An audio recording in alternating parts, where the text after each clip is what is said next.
Bismillahirrahmanirrahim. Nous allons commencer une série de présentations de matériaux de construction relativement à la construction en construction métallique et en construction en béton, avec la possibilité de voir aussi les principes de formulation de béton. D'abord, nous allons commencer par les constructions en béton et nous allons dire que pour construire et pour malaxer un béton, nous avons besoin au moins de 4 ingrédients. Aucun de ces ingrédients n'est vraiment... tous les ingrédients sont indispensables. Donc on ne peut pas se passer de n'importe quel ingrédient de ces 4 ingrédients. Le premier, c'est les granulats. Bien entendu, c'est le sable, sablon et la argile. Nous allons voir plus en détail les granulats. Nous aurons besoin aussi du ciment comme liant hydraulique. Et nous aurons besoin de l'eau, impérativement.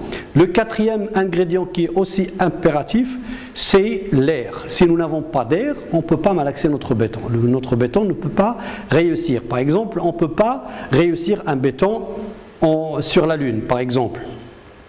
Il va y avoir, par exemple, des bétons qui vont être coulés dans l'eau et ils vont durcir par la suite, mais ils sont malaxés hors de l'eau. Donc nous avons besoin de l'air. Un cinquième composant, mais éventuel, on peut le faire comme on ne peut pas le faire.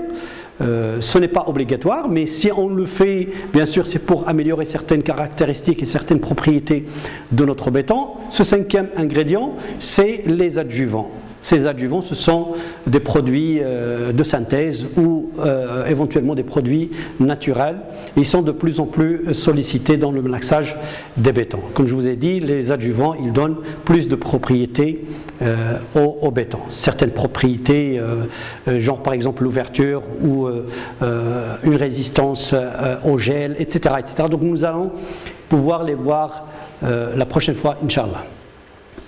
Alors, nous allons voir chacun de ces ingrédients. Bien sûr, nous n'allons pas voir l'air, mais nous allons voir quand même les autres ingrédients, genre par exemple les granulats. Et quand on parle de granulats, on parle d'abord de tous les matériaux d'origine naturelle ou d'origine artificielle qui entrent dans la composition de béton. Quand on parle d'origine minérale, c'est les gravions, les sables, les sablons, les filers, etc.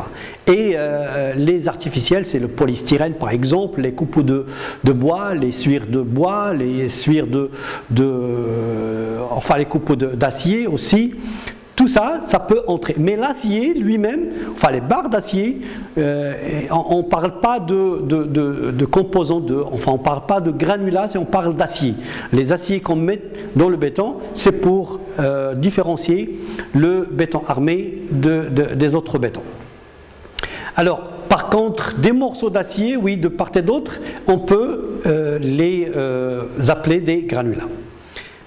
Alors, si on parle de granulats d'origine minérale, on parle soit des roches meubles, soit d'autres types de roches, genre les roches volcaniques ou métamorphiques. Les roches meubles, quand on parle d'un sol meuble, on parle d'un sol qui est facilement, on peut le labourer facilement, ça c'est le sol meuble. Donc ils peuvent être de silice par exemple, ou de silico-calcaire, ou soi-disant du calcaire massif. Tout ça c'est des roches meubles. Aussi les roches volcaniques qui sont sollicitées comme granulats, genre les granites, les diorites et les basaltes, etc. Et aussi nous avons des roches métamorphiques, genre les quartzites, les schistes et les marbres, surtout pour les morceaux de marbre. Tout ça, ce sont des granulats, mais d'origine minérale. Et ces granulats, ils ont une densité plus ou moins entre 2,5 et 2,9. Ça, c'est la densité de ces granulats. Donc, et ça reste quand même plus ou moins des granulats qui n'ont pas une influence sur le poids volumique ou la masse volumique du béton. Une grande influence sur la masse volumique du béton. Parce que ce qu'on sait, pour le béton, nous avons une masse volumique plus ou moins de 2,5. Ça, c'est ce que, enfin, d'habitude, on a. Mais on peut avoir des bétons lourds, comme nous allons le voir par la suite, ou des bétons très légers. C'est pour cela qu'on sollicite d'autres types de granulats. Alors, ces granulats, comme je vous ai montré, ils peuvent être soit roulés, d'accord, soit concassés.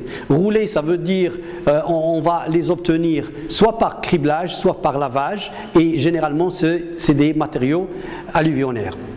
Concassé, bien sûr, c'est grâce au concassage, grâce au criblage aussi quand il s'agit de roches sédimentaires, et grâce au lavage quand il s'agit de roches métamorphiques.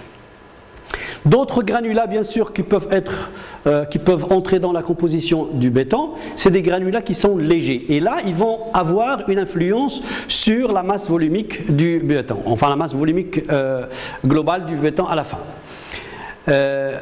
Comme par exemple, nous avons de l'argile expansée, nous avons de la pouzzolane, une roche volcanique aussi, mais bon, il est très léger, et aussi on peut utiliser des billes de verre.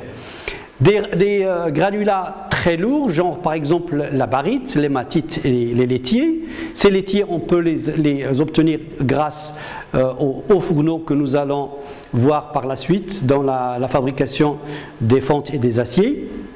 Alors la barite, elle est très sollicitée surtout quand on veut construire des murs ou des voiles pour des salles de radio et surtout pour empêcher l'extension et la sortie des rayons de radio. Alors aussi nous avons des matériaux recyclables qu'on peut utiliser comme granulats, comme par exemple des matériaux de béton recyclables, des briques recyclables, etc. Tout ça, on peut les utiliser comme granulats pour qu'ils entrent dans la composition du béton. Autres constituants aussi, comme le polystyrène, et vous connaissez tous que le polystyrène est vraiment très très léger, les suires de bois, les coupeaux d'acier. Donc les suires de bois, ils sont très légers, ils ont une densité de 1, comme vous le connaissez, enfin moins de 1 parce qu'ils flottent sur l'eau, et les copeaux d'acier, ils ont une densité de 7,85, 7,87, tout dépend de l'acier. Alors, ici, il y a une variation de densité, il va y avoir une variation par la suite dans la masse volumique de notre béton. Des laitiers granulés des hauts fourneaux aussi, ils ont des densités un tout petit peu élevées. Donc, en général, on peut obtenir des granulats entre 0,15 et 7,9 comme densité. Donc, ils vont avoir une influence très grande sur le béton à la fin. Donc, on peut avoir à la fin, on peut avoir des bétons très légers et généralement on les applique dans les terrasses non accessibles, dans les dallages non accessibles, etc., sous des toits par exemple, et on peut avoir des bétons très lourds, par exemple avec une densité de 7,9, et ça on l'utilise généralement pour les tétrapodes qu'on utilise pour freiner un tout petit peu les vagues de mer. Alors, certaines catégories de granulats, quand on parle de filers, on parle généralement d'une granulométrie inférieure à 2 mm, mais avec plus de 70% supérieur ou égal à 0,063 mm. Ça, on les appelle des filers. Et bien sûr, on peut obtenir ça grâce à des tamiseurs, etc., pour pouvoir déterminer le pourcentage et éventuellement on peut déterminer aussi les granulométries. Les sablons, c'est des densités, c'est par exemple des granulométries inférieures à 1 mm avec moins de 70% supérieur ou égal à 0,063 mm. Quand on parle de sable, c'est entre 1 mm et 5 mm comme granulométrie. Les gravions, c'est entre 1 mm et 150 mm s'il s'agit des granulats naturels, et s'il s'agit de granulats artificiels, c'est entre 1 mm et 125 mm. Alors, pour déterminer tout ça, nous avons besoin d'un module de finesse. Ce module de finesse, c'est ce qu'il va nous donner, si vous voulez, le résultat, il va nous donner une vue sur l'ensemble de notre granulat.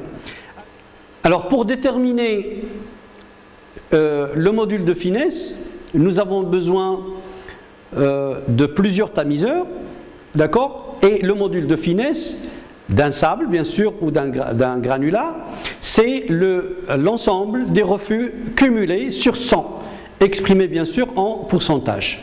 Alors nous avons des tamiseurs, 1 sur 1, nous avons des tamiseurs qui vont des ouvertures de granulométrie de 0,16, donc une maille de 0,16 mm bien sûr, 0,315 mm c'est la maille qui se trouve, ou le tamiseur qui se trouve au-dessus, celui encore qui est au-dessus c'est 0,63 et ainsi de suite jusqu'à 5 mm. Donc on met notre sable, notre granulat et on commence à tamiser l'ensemble grâce bien sûr à une petite machine. On va commencer à tamiser et on va avoir chaque tamiseur, il va empêcher de laisser passer les granulométries qui sont supérieures à leur maille. Par exemple, si nous avons des granulats qui ont une granulométrie de 6 ou de 5 par exemple 0,2, donc le premier tamiseur il va refuser ces granulats de passer. Alors et ainsi de suite, le deuxième il va empêcher tout ce qui dépasse 2,5 et ainsi de suite. Donc on appelle sable fin si nous avons la moyenne de module de finesse est égale à 1,8. On parle de sable normal si la moyenne est égale à 2,5. Il sera grossier si la moyenne est égale à 3,2. Donc nous allons voir ici sur ce tableau les pourcentages que vous voyez en crescendo et nous avons les sables fins, moyens et grossiers. Le premier sable, quand nous avons fait le tamisage, nous avons remarqué que la grande majorité elle est concentrée au milieu. Donc concentrée au milieu, ça veut dire avec un module de finesse entre 2,20 et 2,80. Donc c'est un sable qui est normal. Alors si la grande majorité se place entre 2,8 et 3,2, donc on parle d'un sable qui est grossier. Il sera sable fin si la majorité, c'est l'ensemble des sables, ils ont descendu jusqu'en bas, donc ils auront une granulométrie entre 1,8 et 2,2, et là on parle d'un sable qui est fin. Alors, tout ça, il va nous mener vers une chose qui est très importante, c'est le rapport entre les granulats et le sable. Cette formule, enfin G sur S, cette formule, il va nous divulguer certains secrets. Bien sûr, le gravient, c'est tout ce qui dépasse 5 mm. Et quand on parle de sable, c'est tout ce qui est inférieur à 5 mm, entre 1 mm et 5 mm. Donc la coupure entre les sables et les gravions, il est à 5 mm. Donc le G sur S, donc le gravient sur sable, il a des influences bien sûr sur la compacité si ce rapport est supérieur à 1,2. Donc si nous avons les gravions, la quantité des gravions sur la quantité de sable que nous allons malaxer est supérieure à 1,2, ça veut dire que nous aurons une compacité un tout petit peu plus élevée que la normale. Si le rapport, bien sûr, est toujours supérieur à 1,2, nous aurons une résistance à la compression qui est meilleure. Donc il va résister beaucoup plus si ce rapport il dépasse un tout petit peu le 1,2. Plus de 1,2, bien sûr, l'ouvrabilité est moins bonne.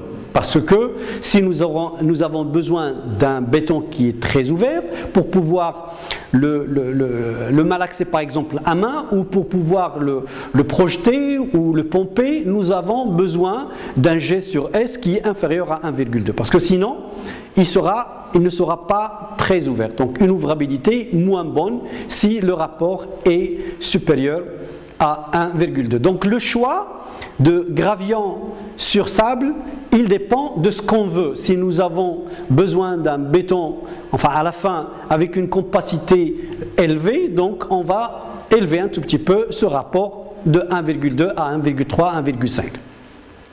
Nous avons besoin plus de résistance à la compression, donc ce rapport il doit être supérieur. Mais si nous avons besoin de plus d'ouvrabilité, ce rapport il doit être inférieur à 1,2.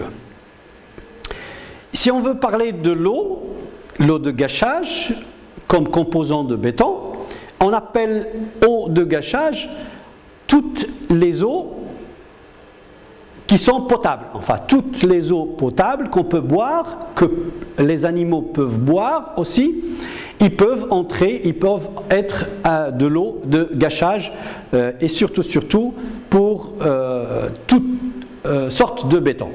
Mais si, par exemple, nous n'avons que le mortier, on peut utiliser l'eau de mer. Que du mortier, ça veut dire nous n'avons pas d'armature, on peut utiliser l'eau de mer. L'eau de mer est vraiment interdite pour les bétons armés et les bétons précontraints. Pourquoi? Parce qu'ils contiennent de l'armature, ils contiennent de l'acier. Donc c'est pour cela que l'eau de mer est vraiment interdite pour ce genre de béton. Alors toutes les eaux usées, les eaux de rejet industriel, de ruissellement par exemple, ces eaux, ils doivent passer par des contrôles par le laboratoire pour définir la teneur en chlorure de cette eau. Si la teneur en chlorure excède 500 mg par litre, cette eau n'est pas bonne pour malaxer le béton. Mais si toutefois elle n'est pas excédente à cette quantité, on peut toutefois le malaxer avec, mais il n'est pas vraiment bonne pour toutes sortes de béton. Alors, quand on mélange de l'eau avec du ciment, bien sûr, avec des granulats, etc., cette hydratation s'accompagne, bien sûr, d'un dégagement de chaleur. Donc, l'hydratation, il va nous générer un dégagement de chaleur, tout simplement parce que les grains de ciment, ils vont commencer à se cristalliser et c'est là où ils vont commencer à dégager de la chaleur. Alors une chose que la majeure partie des simples utilisateurs ne connaissent pas, c'est que pour hydrater 100 kg de ciment, donc ça veut dire 2 sacs de 50 kg de ciment pour les hydrater, nous n'avons besoin qu'entre 25 et 50 litres d'eau, contrairement à ce que les simples utilisateurs connaissent. Et une chose qui est très flagrante, je remarque beaucoup qu'il y a des gens qui malaxent du béton avec un tuyau à la main, un tuyau d'arrosage à la main, donc ils ne connaissent même pas la quantité d'eau qu'ils déversent pour malaxer. Donc ils donnent plus d'eau qu'il en faut, et ça ce n'est pas bon pour le béton. Alors, et ça, vous pouvez le remarquer, enfin, c'est écrit sur la majeure partie des sacs de ciment, enfin, chez les fabricants, donc ils écrivent la majorité entre eux, ils écrivent la quantité d'eau adéquate qu'il faut pour malaxer leur béton. Alors, pourquoi on utilise de l'eau, d'accord, dans le béton? Tout simplement pour plusieurs autres choses. La première des choses, c'est pour permettre l'hydratation de la pâte de ciment. Donc tous les grains de ciment, ils doivent être hydratés, ils doivent être touchés par de l'eau, comme ça leur cristallisation va se faire. Donc, et l'eau aussi, c'est pour mouiller les surfaces des granulats. Cette surface, quand il sera mouillé, la pâte de ciment va s'y hydrater, s'y adhérer facilement. Sinon, il ne va pas s'y adhérer. Et pour favoriser, bien entendu, la manipulation de béton, l'ouvrabilité, etc. Donc pour pouvoir le manipuler, pour pouvoir le mettre dans des moules ou dans des coffrages bien déterminés. Alors, la quantité d'eau aussi, elle a une influence sur, comme je vous ai dit, sur le béton. Et cette quantité d'eau, elle a une relation avec la quantité de ciment. Le ciment, nous allons le voir tout à l'heure. Alors, la quantité d'eau, nous avons un rapport entre eau et ciment, et ce rapport, quantité sur quantité, ce rapport, il a des influences sur la résistance mécanique du béton. Ça veut dire, si on a plus d'eau qu'il en faut, la résistance va chuter. Et si nous avons moins d'eau qu'il en faut, la résistance va chuter. Donc je parle là que ce soit de la résistance initiale ou la résistance finale, après durcissement. Donc ça veut dire quoi? Ça veut dire que nous avons besoin d'une quantité bien spécifique d'eau par rapport au ciment que nous allons utiliser. pour que la pâte de ciment, pour que les grains de ciment fassent leur travail qui leur sont propres à eux. Alors, deuxième influence, c'est la porosité. Plus d'eau, ça veut dire plus de porosité. Moins d'eau qu'il en faut, c'est plus de porosité. Donc, nous avons besoin de la quantité adéquate pour avoir le moins de porosité possible. Et aussi pour le retrait. Plus d'eau, nous aurons plus de retrait. Parce que si nous avons plus d'eau qu'il en faut, et nous avons cette, par exemple, hauteur, après avoir coulé notre béton, plus d'eau, ça veut dire quand l'eau va s'évaporer, il va y avoir plus de retrait. D'accord? Mais si nous avons juste l'eau qu'il en faut, nous aurons le retrait qu'il doit avoir. Alors, cette quantité a une relation avec le béton. Ça veut dire, si j'ai à malaxer un béton haute performance ou un béton ultra haute performance, le rapport doit égal à 0,3. Donc c'est un rapport, c'est une quantité bien déterminée. Pour les bétons courants, qu'on connaisse tous, ce rapport, il doit être égal à 0,5. Si on dépasse 0,5, on va chuter la résistance mécanique, surtout à long terme. On va augmenter la porosité et le retrait va être très remarquable. Donc c'est pour cela qu'il faut éviter un rapport au surciment qui dépasse 0,6. Alors, nous allons voir sur ce tableau, sur ce schéma, la modification de la quantité d'eau quand on modifie la quantité d'eau avec une quantité de ciment bien déterminée. Et nous allons remarquer qu'est-ce que ça va se passer. Vous avez ici 100% de résistance, ça veut dire ce qu'on souhaite avoir. Je souhaite avoir une résistance de 100 mégapascales ou de 300 mégapascales ou de 50 mégapascales. Ça, c'est le 100%. Et nous avons la quantité d'eau. Si, par exemple, je commence à malaxer plusieurs bétons, d'accord, avec les mêmes ingrédients quantitativement, seule la quantité d'eau que je vais changer. Le premier, le deuxième, le troisième, le quatrième, et je vais remarquer les résistances à la fin, les résistances après 28 jours, donc la résistance finale.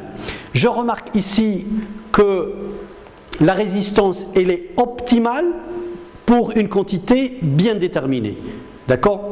Nous avons une résistance optimale, donc on peut atteindre 100%. Si on malaxe moins d'eau que cette quantité, nous n'aurons pas la résistance optimale. Et si on malaxe avec plus d'eau qu'il en faut, la résistance finale, elle peut chuter de 80%. Donc c'est vraiment très remarquable.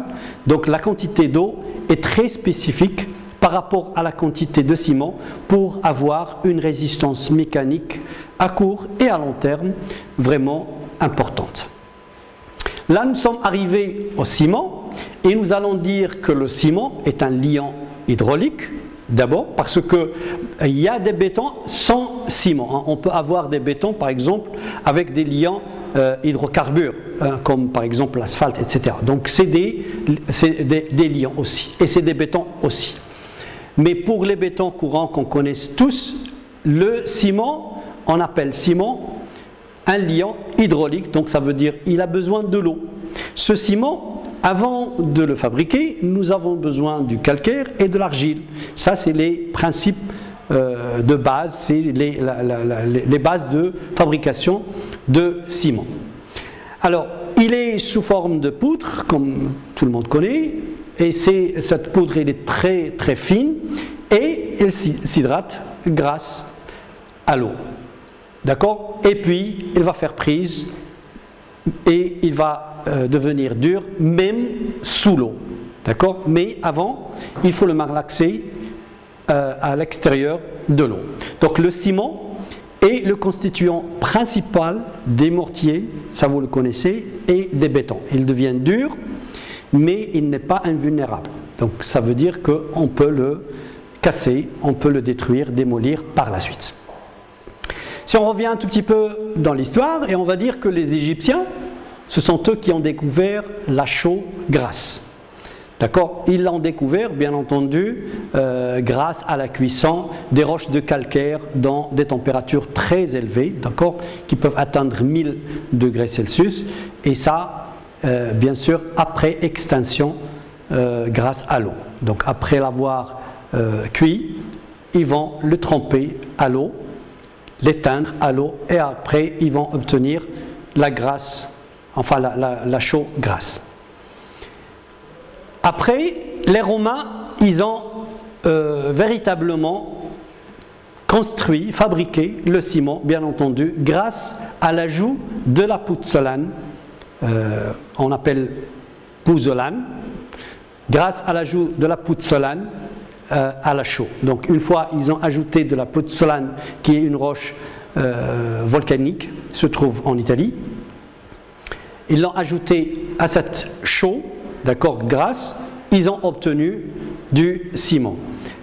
L'Écossais Aspdin, lui, il a donné le nom Portland au ciment, parce que la couleur de ciment qu'il a obtenue, elle est proche aux roches qui se trouvent dans la région Portland en Angleterre, en Grande-Bretagne, pardon.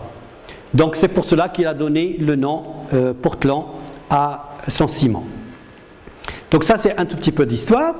Et pour revenir, la première usine qui a été créée dans le monde de fabrication de ciment a été créée en 1846, et en 1913 la première cimenterie a été construite au Maroc. Bien sûr, elle a été construite à Casablanca.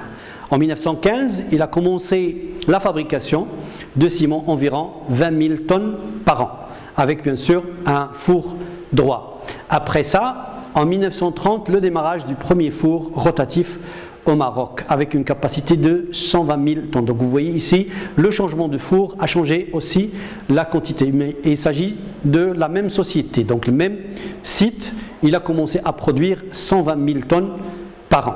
C'est une grande quantité, mais ce n'est rien devant la production mondiale. Cette unité, elle est restée l'unique unité jusqu'aux années 50. Après ça, bien sûr, nous avons connu au Maroc une poussée de plusieurs sites de production de ciment. Alors, la production européenne en 2006 était de 267 millions de tonnes, et ce n'était que 10% environ de la production mondiale. Ça c'est un peu d'histoire. La production mondiale, bien sûr, qui s'élève à 2647 millions de tonnes en 2006, c'est une très grande quantité. Donc ça veut dire que le béton qu'on va malaxer avec, il va être 8 fois, sinon plus, de cette quantité. Alors le Maroc n'a atteint 15 millions de tonnes qu'en 2013. Ça, c'est grâce à la source des associations des cimentiers du Maroc. Donc la réalisation faite par le ciment mortier, elle dépasse à l'échelle mondiale 28 000 millions de tonnes en 2008. Donc comme je vous ai dit, la source de ces informations est l'association professionnelle des cimentiers du Maroc. Une cimenterie, c'est ça.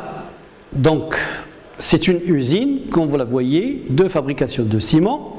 Une cimenterie, c'est ce que vous voyez ici en bas, à gauche, mais elle ne doit être implantée qu'auprès d'une carrière. Une carrière d'extraction de la matière première. Parce que sinon, le produit, le ciment, il va coûter, enfin le prix de revient va être plus cher. Donc c'est pour cela que pour produire du ciment, nous avons besoin de planter une cimenterie, à côté d'un gisement d'extraction de la matière première. La matière première qui n'est autre que le calcaire et l'argile. Alors, une cimenterie, c'est ce que vous voyez en illustration. Donc dans une cimenterie, nous avons besoin de toutes ces étapes-là. La première, nous avons besoin d'une carrière, là où on va extraire les produits, la matière première. Nous avons besoin de fragmenter cette matière première, aussi de purifier, soi-disant, de nettoyer un tout petit peu et enlever les impuretés de cette matière. Après ça, nous avons besoin de les broyer, de les chauffer par la suite, d'accord, ou les surchauffer. Après, on va les cuire. Après la cuisson, nous allons bien sûr les tremper pour refroidir ce que nous allons cuire et nous allons stocker ce que nous allons par la suite tremper et nous allons doser en ajoutant certains ingrédients. Après ça, on broie l'ensemble et comme ça, on va obtenir notre ciment qu'on va le conditionner, que ce soit dans des silos ou dans des sacs. Ça, c'est la production, mais en bref, du ciment. C'est la cimenterie que vous avez vue. Alors, plus en détail, donc, une cimenterie, elle a 3 lignes de fabrication. D'accord ? Pour avoir une cimenterie, nous avons besoin de 3 lignes de fabrication. Nous avons besoin d'une ligne de fabrication de cru, donc tout ce qui n'est pas encore cuit, et ça commence de la carrière, de la fragmentation, la purification ou le nettoyage, le broyage, juste avant le préchauffage.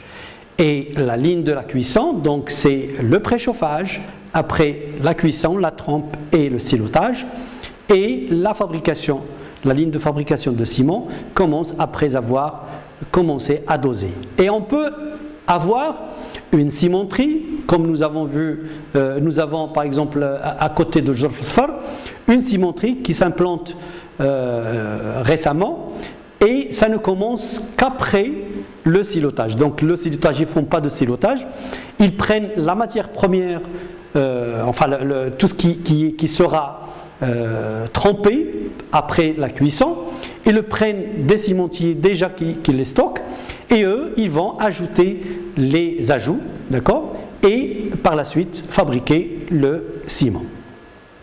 Une carrière, c'est ça. Donc la carrière, il peut être à ciel ouvert ou il peut être souterraine, mais généralement pour le calcaire, c'est à ciel ouvert. À ciel ouvert. Donc une carrière, donc c'est l'extraction de la matière première et c'est bien sûr le besoin des gros engins, des dumpers, etc., etc. Donc nous n'allons pas voir ça. Alors si après la carrière, bien sûr, nous avons besoin de fragmenter tous les résultats qu'on extrait. Donc, pour fragmenter ça, on classe d'abord les appareils de fragmentation selon les dimensions des solides qu'on va avoir et qu'on veut traiter par la suite. Donc, pour cela, je parle maintenant des cimenteries, nous n'avons besoin que des concasseurs, des broyeurs ou des microniseurs. Donc ça dépend comme je vous ai dit, des dimensions qu'on veut pour les exploiter. Alors les concasseurs, ils nous donnent des gros fragments. Donc c'est pour fragmenter des grosses pierres, des grosses roches et pour arriver à avoir des fragments un tout petit peu, moins grands. Les broyeurs, il va nous donner de la poudre et les microniseurs, bien sûr les pulvérisateurs, ils vont nous donner des poudres vraiment très fines. C'est des poudres microscopiques. Alors le concassage, bien sûr, qui va arriver et venir après l'extraction, après la carrière. Le concassage, c'est, comme je vous ai dit, c'est pour obtenir des gros fragments. Et ces gros fragments, ils vont être entre 50 mm et 7 mm. Donc c'est pour réduire les grosses blocs de calcaire, pour arriver à avoir des granulométries entre 50 mm et 7 mm. Et là, comme vous voyez, ça c'est une sorte de concasseur. Et ça s'appelle un concasseur à mâchoire. Il y a plusieurs types de concasseurs, giratoires, etc., à percussion, à marteau, etc. Donc ces concasseurs, ils peuvent nous fournir entre 500 et 1000 tonnes de granulats par heure. Donc c'est pas peu. Donc même l'alimentation de ces concasseurs, il doit être vraiment énorme, parce que sinon il ne sera pas rentable. Alors on l'alimente directement avec des dumpers. Des dumpers, c'est des camions qui peuvent charger jusqu'à 360 tonnes à la fois. C'est des gros engins. Alors, la composition de ciment, là on va parler pas de la composition du ciment directement, mais de la base de ciment. Donc la base de ce ciment, de n'importe quel ciment, est le calcaire, bien sûr à échelle de 80%, et ce calcaire, il est composé en grande majorité de carbonate de calcium, CaCO3. Le reste, c'est de l'argile. Moi, je parle ici de la base. Je ne parle pas de ciment, je parle de la base de ciment. D'accord? Donc, l'argile qui va nous donner de la silice, de l'alumine et d'oxyde de fer. On passe tout ça dans des concasseurs et après, on va obtenir le cru. Le cru, ça veut dire un produit qui n'est pas encore cuit. On va obtenir ce cru-là, ce cru qui doit être nettoyé de toute impureté parce que à l'existence des chlorures et des sulfures, les sulfates, les sulfures, etc., ces produits-là, ils sont néfastes à la bonne production de ciment. Pourquoi? Parce qu'au chauffage, ils vont se volatiliser et ils vont réagir avec les composés alcalins, comme le potassium par exemple et le sodium qui se trouvent dans le calcaire et dans l'argile. Et quand ils vont réagir avec ces alcalins, ils vont former des chlorures d'alcalin et des sulfures d'alcalin. Et par la suite, notre ciment n'aura pas les bonnes caractéristiques et les bons résultats souhaités. Donc ces impuretés induisent l'extermination des alcalins des ciments. Et l'absence de ces alcalins, le ciment perd de ses qualités et de ses caractéristiques. Alors après le concassage et le nettoyage, nous allons passer à la pré-homogénéisation. Le nettoyage aussi, il se fait à la pré-homogénéisation.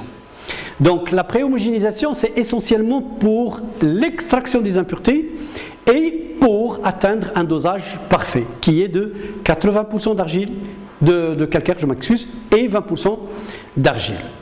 Donc ça, c'est la pré-homogénéisation, et après ça, on broie l'ensemble. On broie pour avoir de la poudre. On broie grâce à des broyeurs, et ces broyeurs, ils peuvent être des broyeurs à boulet, comme ils peuvent être des broyeurs à barre, etc. Il y a plusieurs types de broyeurs, avec une production entre 200 et 400 tonnes de mélange à l'heure. Donc c'est une production qui est en continu, d'accord, 7 jours sur 7, 24 heures sur 24. Bien sûr, il y a des arrêts pour pouvoir changer les barrettes ou changer les boulets, mais c'est des productions en continu. Alors, le cru pré-homogénéisé est réduit en farine inférieure à 200 microns. Là, dans cette farine, on va trouver le carbonate de calcium entre 77 et 83%, la silice entre 13 et 14%, l'alumine entre 2 et 4% et l'oxyde de fer, bien sûr, entre 1,5 et 3%. Et tout ça donne le bon résultat de notre bien sûr notre ciment.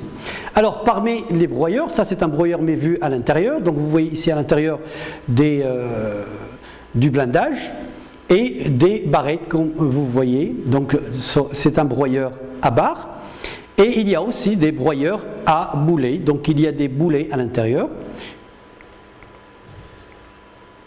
Ok, donc vous voyez, et ça représente quand même le 1/3 du volume de notre broyeur. Donc le 1/3 est rempli uniquement de tout ce qui va fracasser, fragmenter le résultat qui est pré-homogénéisé afin d'avoir de la poudre.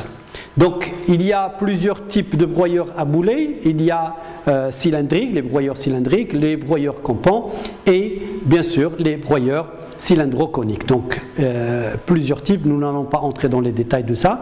Ce qui nous intéresse, c'est la fabrication du ciment. Alors, dans une usine de fabrication de ciment, on peut avoir une usine avec des voies différentes d'une autre usine. Donc nous avons 3 voies. Nous avons une voie humide, et ça, vous pouvez remarquer que la partie pré-homogénéisation n'existe pas. d'accord, dans la voie humide, et le four, il est légèrement plus lent que le four de la voie sèche. La première voie que nous avons vue tout à l'heure, c'est une voie sèche. Ça veut dire que le produit que nous avons concassé, que nous avons préhomogénéisé et que nous avons broyé, c'est un produit qui est sec.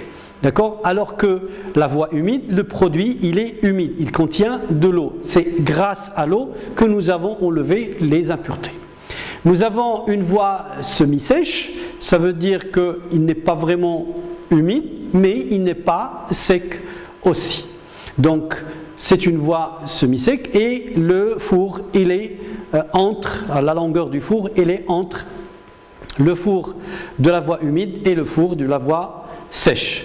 Et le four, nous allons le voir par la suite, il a une longueur pour la voie sèche, il a une longueur qui peut atteindre 100 mètres de longueur. Alors, et la voie sec que nous avons vue depuis le début, la voie sec avec tous les composants que nous avons vus, tous les départements que nous avons vus. Alors, nous avons besoin, le produit que nous allons d'abord fragmenter, broyer, nous allons besoin de le chauffer afin de le faire entrer dans le four. Parce que sinon, si on le fait entrer dans le four avant de le chauffer, on peut le brûler.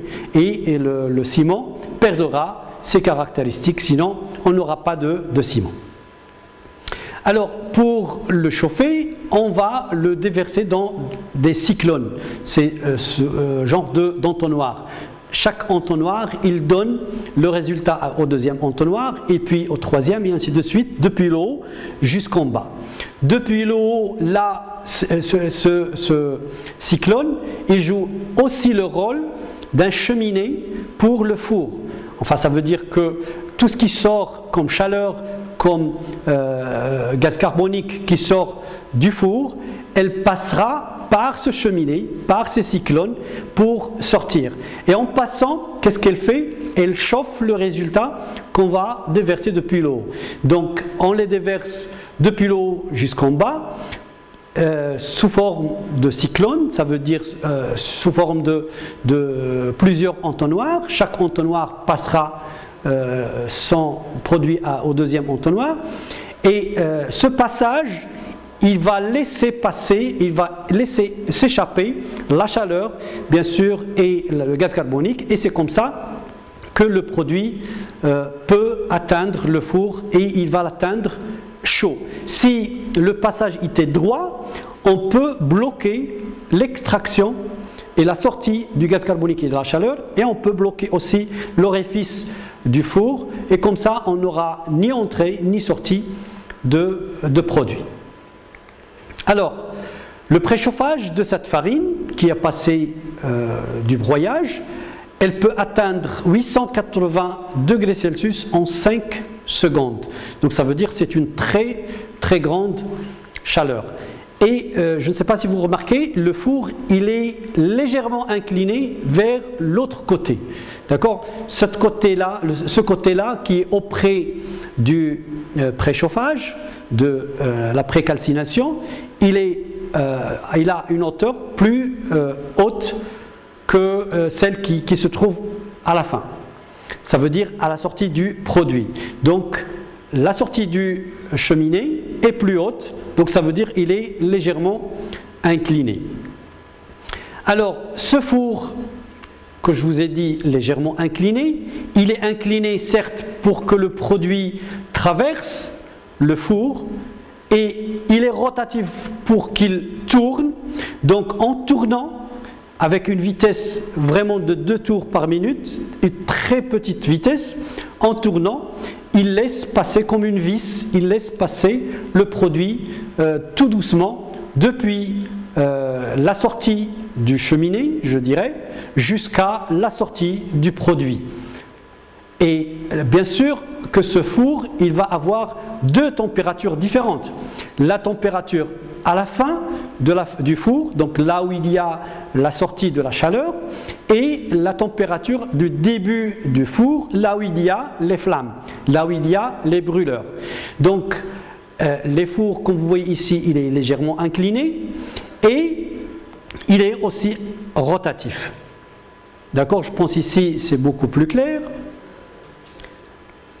Et ce four, comme je vous ai dit au début, à la sortie de la chaleur, à la sortie de la fumée et à la sortie bien sûr aussi de la vapeur, nous avons une température qui peut atteindre 1450 degrés. Donc le produit qui entre très chaud à une température de 880, quand il va se confronter à cette chaleur, il va devenir pâteux.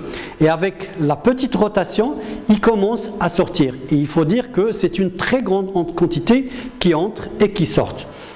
Alors, à la fin, donc numéro 1, c'est 1450 degrés. Et là où il y a les flammes, c'est 2000 degrés. Quand même, c'est une très très grande température, il faut l'avouer. Donc, le produit, une fois il sort du four, on va l'arroser avec de l'eau pour réduire sa température de 2000 degrés à 100 degrés Celsius. C'est une manière de tremper le produit. Donc une fois le produit sort, donc après la cuisson et la trempe, on obtient le clinker. Le clinker, bien sûr, qui est composé de carbonate, fourni par le calcaire, et de la silice, l'oxyde de fer et l'alumine, qui est fourni par de l'argile. Bien sûr, pas toute la quantité qu'on va faire entrer dans le four, et c'est la même quantité qui va sortir. Donc on va faire entrer par exemple 1 tonne 500 de cru, d'accord, mais après la sortie, on va avoir uniquement 1 tonne de clinker. Les 500 kg ou les 520 kg entrée, elle va sortir sous forme de CO2. On appelle ça un gaz, le gaz carbonique, mais c'est un solide quand même. C'est le CO2. Alors, après ça, on stocke notre clinker. Donc, une fois on va le stocker, c'est généralement dans des silos de ce genre, donc des grands silos, bien sûr. Ça s'appelle le silotage. Et une fois on veut fabriquer n'importe quel ciment, parce qu'il y en a plusieurs, il n'y a pas que 2 ou 3 comme la majeure partie des gens connaissent, il y a plusieurs types de ciment. Donc une fois on veut fabriquer notre propre ciment, qu'est-ce qu'on fait? On prend notre clinker, une quantité bien déterminée de clinker, et on va lui ajouter certains produits, d'accord, pour avoir certaines caractéristiques, pour répondre à certains besoins bien déterminés, et comme ça on obtient le ciment. Alors, et ça s'appelle le dosage. Alors pour fabriquer le ciment, on peut avoir, mais vraiment bizarre, on peut avoir des quantités de clinker entre 5 et 95%. Donc nous avons un ciment de 5% de clinker, nous avons un ciment de 5,1, de 5,2, de 6, de 7, de 8, de 9, de 10, de 20, de 35. Donc nous aurons plusieurs ciments. Rien que en regardant cette plage de quantité de clinker. Bien sûr, on peut avoir une quantité de gypse entre 0 et 5%, on ne doit pas dépasser 5% de gypse, mais on peut ne pas l'utiliser quand même. Et quand on parle de gypse, on ne parle pas de plâtre, on parle de gypse. Alors, et une quantité d'ajout entre 0, si par exemple nous avons 95% de clinker, 5% de gypse, c'est 0% d'ajout. Mais si nous avons par exemple, je dirais, 90% de clinker et 5% de gypse, nous aurons besoin quand même de 5% d'ajout pour compléter les 100%. Donc les ajouts, on peut les avoir entre 0 et 95%. Et là aussi, c'est une grande plage qui va nous donner une grande diversité de ciments. Et quand on parle de grande diversité de ciments, on parle de grande diversité de caractéristiques mécaniques et autres. Alors, tout ça, on va le rassembler et le faire passer dans des microniseurs pour pouvoir avoir le ciment qu'on veut. Donc, les différents types d'ajouts, les produits qu'on peut ajouter, soit les laitiers granulés des hauts fourneaux, que nous allons voir par la suite, c'est des déchets, des hauts fourneaux. Et les hauts fourneaux, c'est là où on fabrique la fonte. Et soit on va ajouter les cendres volantes siliceuses, soit les cendres volantes calciques, soit de la pouzzolane. Et la pouzzolane, on a parlé de la pouzzolane tout à l'heure. C'est une roche qui est rougeâtre, poreuse, d'accord? Il est très légère. Et c'est une roche volcanique quand même qui se trouve en Italie. Nous avons de la pouzzolane naturelle, ça c'est la roche minérale, et on peut avoir de la pouzzolane semi-synthétique ou de la pouzzolane de synthèse. Les schistes calcinés aussi, on peut les ajouter, la fumée de silice et les dérivés du calcaire, que ce soit organique ou non organique. Donc, ce sont les différents types d'ajouts et chaque type a des spécifications bien déterminées. Donc, après, on fait passer l'ensemble dans des microniseurs et les microniseurs, ils ressemblent très étroitement au broyeur que nous avons vu tout à l'heure. Après ça, le résultat obtenu, c'est le ciment. Donc les microniseurs, c'est des concasseurs giratoires aussi, mais au sens vertical, pas au sens horizontal, avec des boulets ou avec des barres. Alors après ça, on obtient le ciment et on va le stocker, que ce soit dans des silos ou on va le stocker dans des sacs. On peut même les exporter, les transporter en vrac dans des camions adéquats. Alors, fabrication de ciment, on va avoir une vue en général, enfin un résumé. Donc nous avons besoin de 80% de calcaire, 20% d'argile. On va les broyer, après ça les promogéniser, donc enlever les impuretés et bien sûr donner la quantitative spécifique, c'est 80 et 20%. Après ça on va préchauffer, on va les faire passer dans des fours pour les cuire et on va obtenir le produit cuit qu'on va refroidir à l'eau et ce produit ça s'appelle le clinker. Ce clinker là, on va lui ajouter le régulateur de prise qui est le gypse, éventuellement, nous ne sommes pas obligés, sauf pour un seul ciment, nous allons le voir, et on peut éventuellement lui ajouter d'autres ingrédients comme les filers de calcaire, les cendres volantes, etc. Tout ça, on le passe dans des broyeurs et on obtient notre ciment. Ça, c'est en bref le résultat. Alors, la production du ciment, bien sûr, la matière première, ça on va entrer un tout petit peu en détail. La matière première qui est le calcaire, donc ça veut dire, on parle de CaCO3, et l'argile, on parle ici de la silice, de l'alumine et de l'oxyde de fer, bien sûr. Donc tout ça, une fois, on va le purifier, le concasser, etc., et le préchauffer à plus de 600, plus ou moins 600 degrés Celsius, nous allons avoir une dissociation du Ca avec le CO2, d'accord? Donc nous aurons du CaO. Et le CaO, il va être nommé dans la chimie des cimentiers avec la lettre C. Normalement, dans la chimie, on connaît la lettre C, c'est le carbone. Mais pour les cimentiers, quand on met C, ça veut dire le CaO. Alors, et bien sûr, la silice il sera noté S, l'alumine il sera noté A, l'oxyde de fer il sera noté F pour les cimentiers. Donc eux, ils ont leur propre chimie. Après ça, bien sûr, il va y avoir la cuisson. Et la cuisson, bien sûr, c'est des températures qui sont plus ou moins différentes. D'accord? Donc, il va y avoir des réactions. D'abord, à 1250 degrés Celsius, c'est la clinkerisation. À 1450, c'est un état qui est métastable. Et après la trempe, nous aurons notre clinker qui est composé de la sorte. Et je précise, C, c'est toujours le CaO, d'accord? Et S, c'est la silice, etc., etc. Donc il ne faut pas imaginer que C, c'est le carbone pour les cimentiers. Alors, un exemple de dénomination que tout le monde connaît, surtout ici au Maroc, on connaît le CPG 45, le CPG 35 et certains certaines personnes connaissent aussi le CPG 55. Alors, mais ces nominations, ils ne sont pas normalisés à l'échelle européenne. Ils sont normalisés à l'échelle française, c'est tout.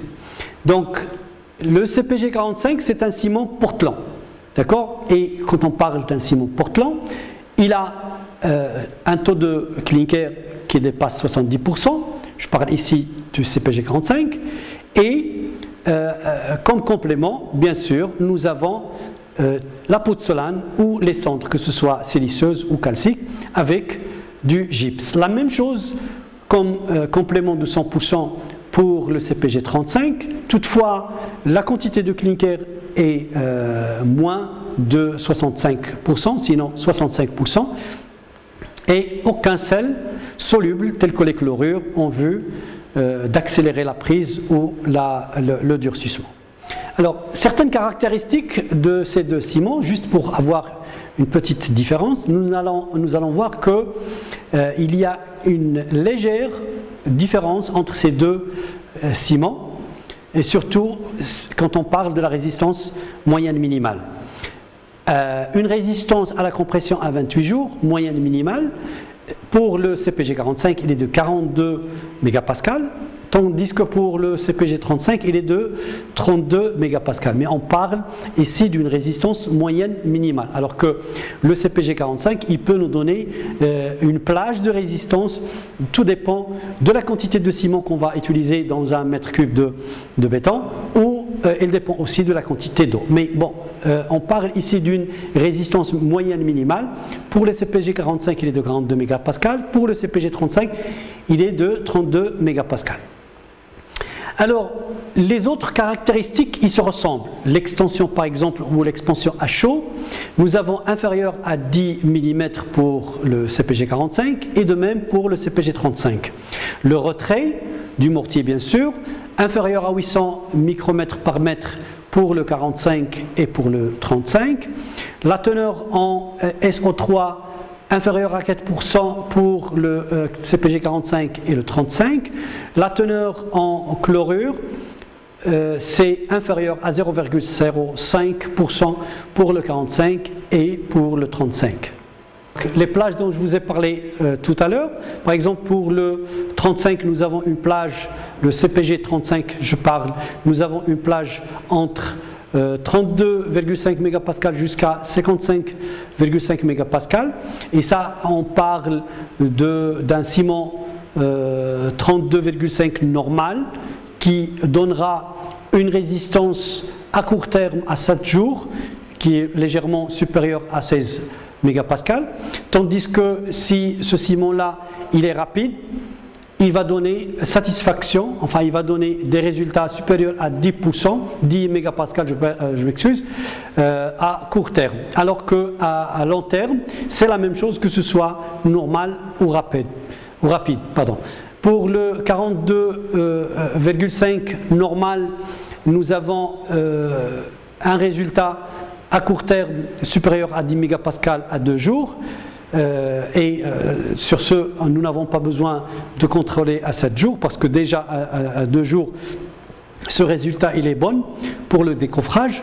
Rapide, 20 mégapascales, c'est déjà très bien, d'accord, pour le 42,5 et une résistance à court terme à 28 jours entre 42,5 et 62,5. Pour le 52,5, la résistance courante à 28 jours et après, c'est toujours supérieur à 52,5, que ce soit rapide ou normal, alors que pour le normal, il va donner satisfaction à 2 jours, il donnera plus de 20 mégapascales, et le rapide, 30 mégapascales, sinon plus à 2 jours.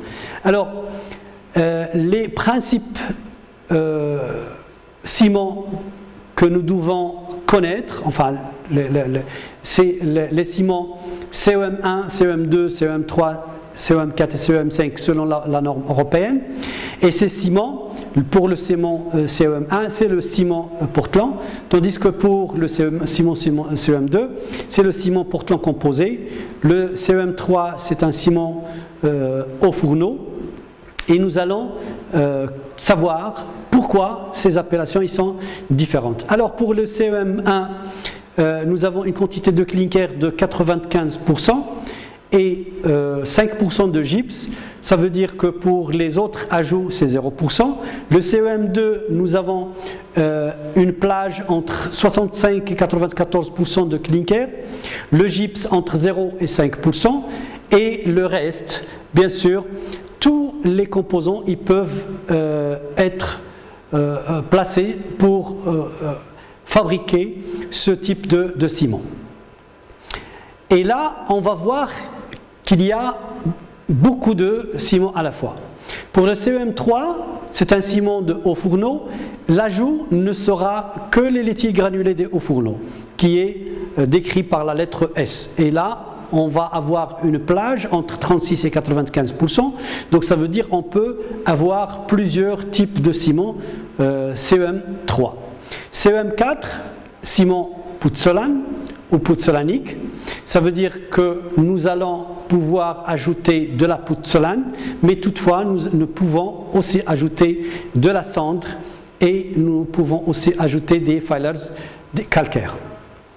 Pour les ciments composés, CEM5, nous avons le laitier granulé, nous avons les cendres, nous avons aussi de la pouzzolane, avec des quantités d'ajout entre 36 et 95%. Et vous remarquez que je suis en train de parler ici d'ajout, et c'est ça qui va faire la différence des ciments, et c'est ça qui va faire la différence des appellations et des caractéristiques. Alors, plus de spécifications, juste pour vous donner un exemple, pour le CPG, que tout le monde connaît, ce n'est autre que le CEM2. Toutefois, l'appellation CPG, c'est une appellation qui est courte, qui est très limitée, alors que l'appellation CEM2, c'est une appellation très vaste, et nous allons voir pourquoi. Pour le CEM1, c'est le CPA, pour les gens qui ne connaissent pas ça. Le CEM4, c'est le CPZ, selon la norme française, et le CEM5, c'est le CLC. Alors que pour le ciment CEM3, nous pouvons avoir le CHF, comme nous pouvons avoir le CLK. D'accord? CHF pour le CEM3A ou B, et pour le CEM3C, ça s'appelle le CLK chez la norme française. On peut avoir aussi du CEM2A et B, on peut avoir du CEM5, 4 pardon, A et B, et 5 A et B.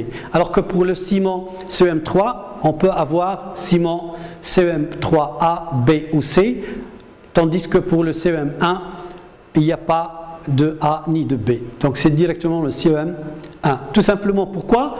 Parce qu'il n'y a qu'un seul ciment qui n'est autre que 95% de clinker, 5% de gypse et 0% d'ajout. Tandis que pour les autres, puisqu'il y a la plage, il y a une diversité des constituants, c'est pour cela que nous devons séparer un tout petit peu les CEM, que ce soit A, B ou ABC, s'il s'agit de CEM3.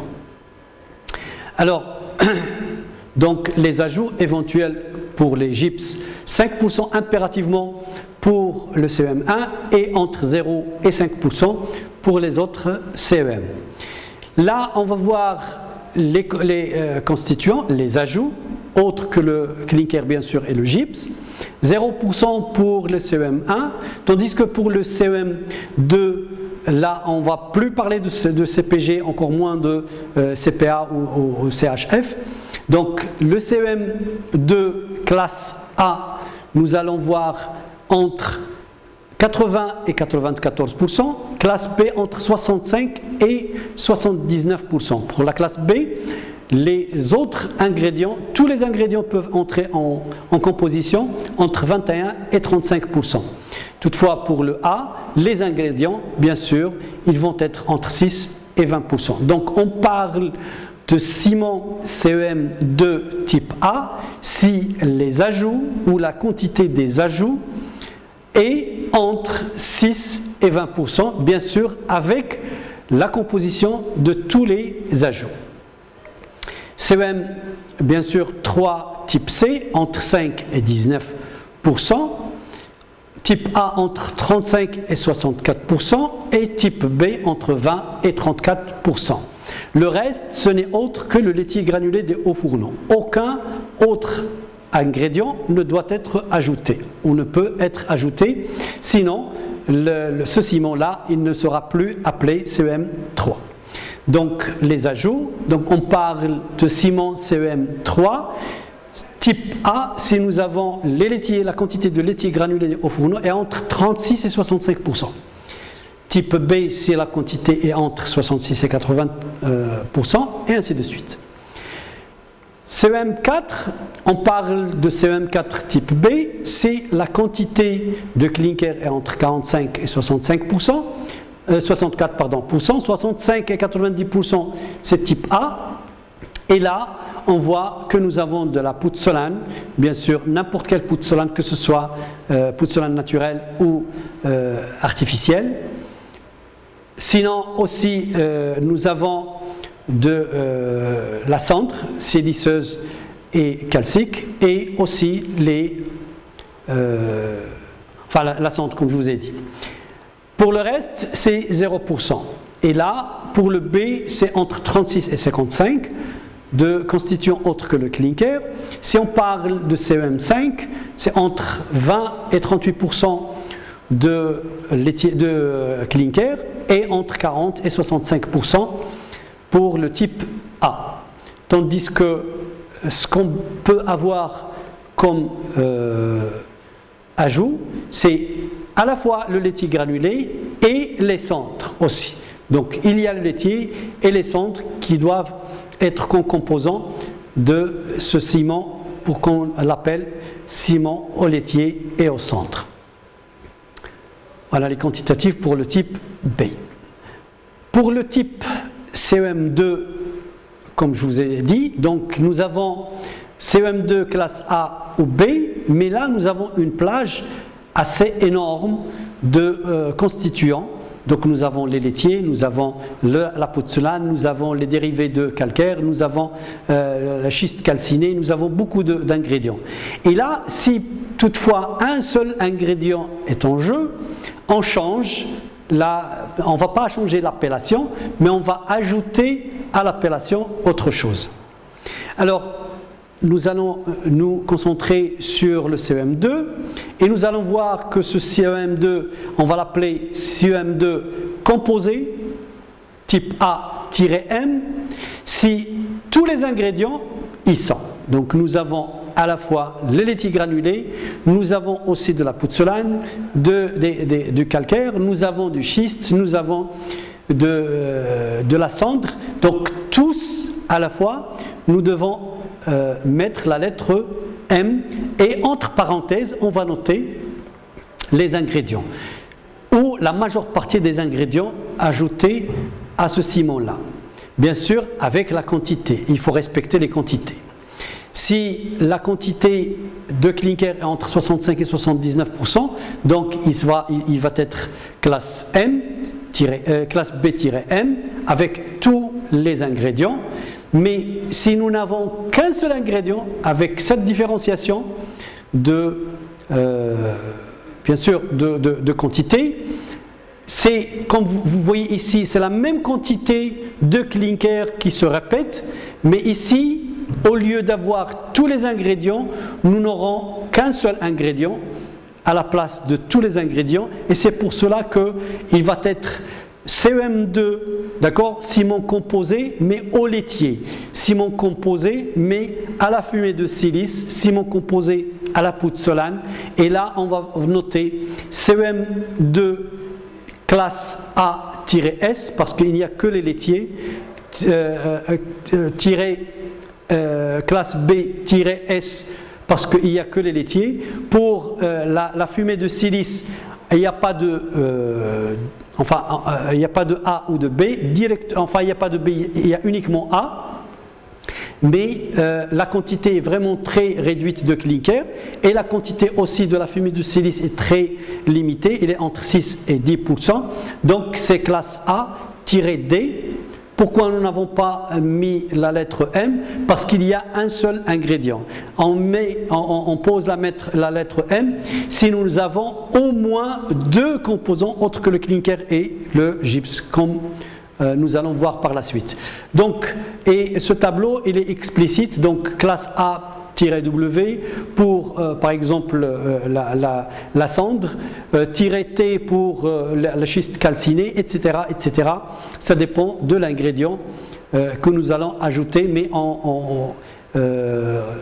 plus précisément le seul ingrédient. Alors, pourquoi cette différence? Parce que chaque ciment est destiné à un usage bien déterminé. Pour le CEM1, c'est des bétons armés en général, les bétons qui sont coulés sur place ou préfabriqués. On peut même l'utiliser dans les bétons précontraints. Et ça, c'est pour le découvrage rapide, mise en service rapide, etc., etc., surtout pour la classe R, donc pour le ciment rapide. Le bétonnage, bien sûr, jusqu'à une température extérieure entre 5 et 10%, donc il peut avoir une résistance quand même quand la température est baisse. Alors le ciment CEM2, que ce soit la classe A ou la classe B, c'est des ciments qui sont utilisés en général dans les constructions courantes.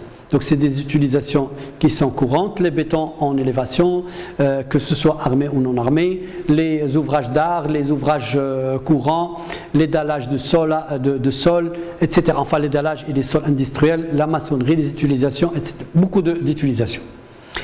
Alors pour le ciment CEM3, que ce soit classe A, B ou C, c'est des travaux souterrains au milieu agressif. C'est des milieux où il y a des eaux acidiques, par exemple, ou des terrains gypseux, par exemple, ou des égouts, etc. Donc on utilise ce type de ciment, ou des eaux industrielles. Pour le ciment CEM4, là, c'est des ouvrages au milieu sulfaté, donc là où il y a du sulfate, et spécifiquement le label ES, c'est des ciments pour des travaux en eau à haute teneur de sulfate. Les travaux à la mer, bien sûr, c'est le même ciment mais avec un label PM, et ces labels, c'est la quantité de sulfate qui va être dans le ciment, donc à la base de la préparation de notre ciment. Alors, un exemple de dénomination, nous allons trouver des ciments avec dénomination européenne de ce genre, donc CEM2, BM, etc., etc. Donc, le CEM2, ça veut dire c'est la famille du ciment. On peut avoir ciment, par exemple CEM1, ou 3, ou 4, ou 5, ça dépend de quel ciment est. Donc, la première, on parle de classe de la famille de ciment. Puis, B, comme A ou C, ça dépend, ça c'est la qualité, elle dépend de la quantité des constituants. Et on parle ici d'un type de ciment. C'est le type A, le type B, le type